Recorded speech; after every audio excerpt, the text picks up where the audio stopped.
Hey everyone, welcome back to Corporate Decoder, the place where we decipher the sometimes scary world of corporate filings. Today, we're diving into the deep end with FirstEnergy's latest 10K. And trust me, with all the plot twists they've had, this is less an annual report and more a season finale of a complicated drama. FirstEnergy, as you might know, is one of the biggest electric companies in the US, powering millions of homes and businesses across the Midwest and Mid-Atlantic.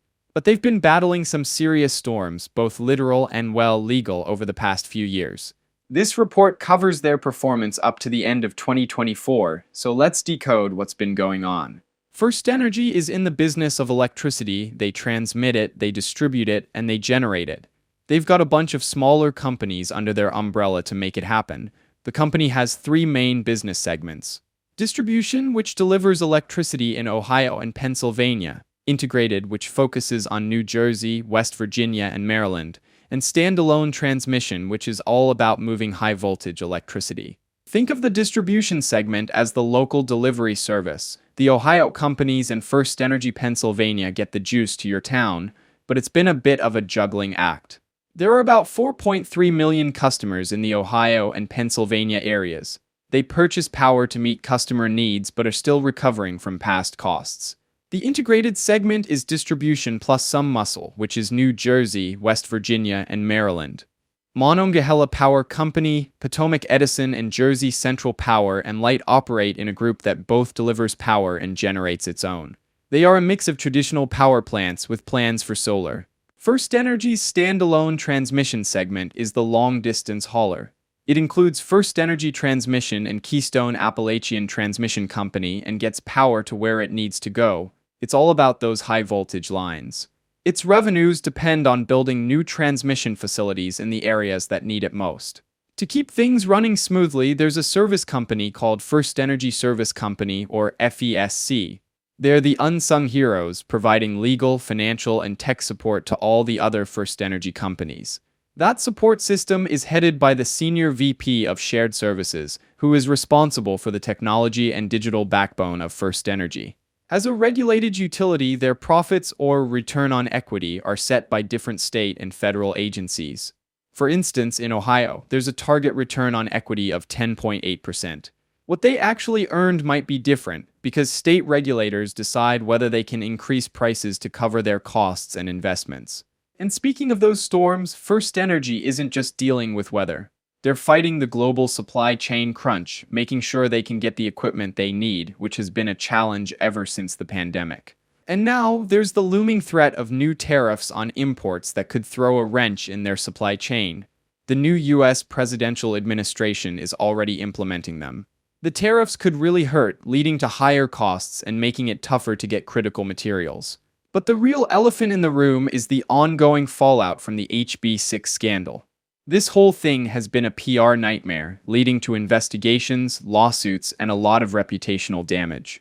State regulators have been investigating whether FirstEnergy improperly used customer money. As a result, regulators could decrease the rates our electric companies and transmission companies are allowed to charge.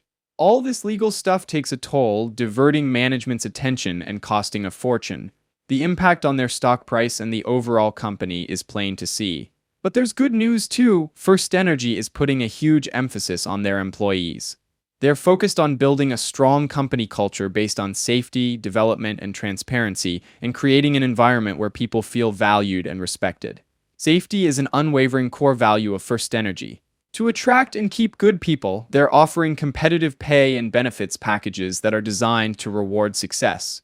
The incentive programs align the goals of the company with the employee's paycheck. To make sure all this happens correctly, there's also a Chief Information Security Officer, or CISO, who is essentially FirstEnergy's digital bodyguard, is watching out for any cybersecurity threats.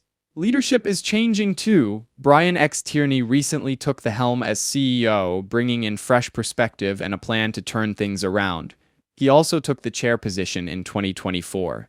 FirstEnergy also hired Chief Operating Officer Toby L. Thomas and President of Utilities A. Wade Smith to further propel the company forward with new experience. So what are they actually worried about? There are so many risks, starting with the HB6 investigations. The company is subject to regulatory investigations in Ohio regarding HB6 related activities and is involved in various legal battles, all stemming from the HB6 scandal. The possible legal and regulatory matters may threaten the rates they are allowed to charge customers. They're also worried that regulators might not let them recover all the costs of upgrading their systems. Basically, FirstEnergy needs to be in regulators' good books to make money. Then there's the weather. Extreme events could disrupt FirstEnergy's operations and/or be destructive, which could result in increased costs. Their sales go up in the hot summer and cold winter. Mild weather means less revenue.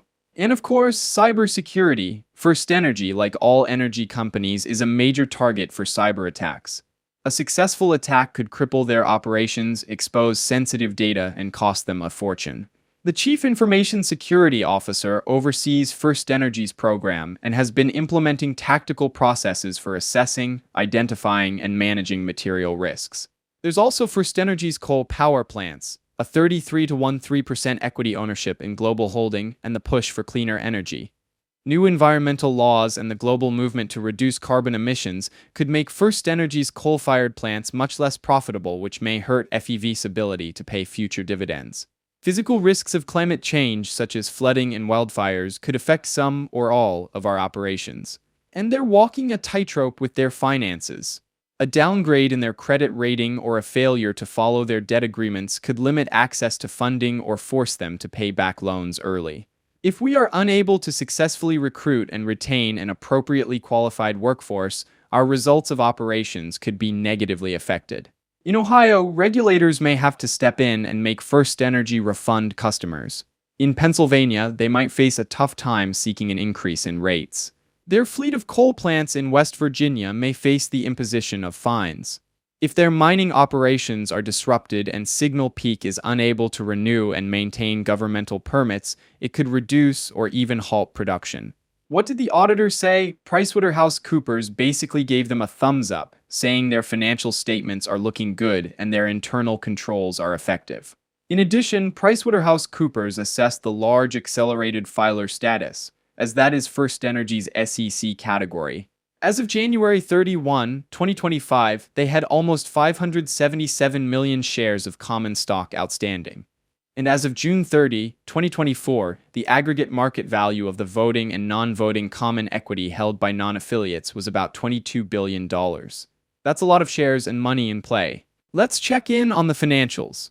In 2024, FirstEnergy's total revenue was about $13.5 billion, and earnings attributable to FE from continuing operations totaled around $978 million.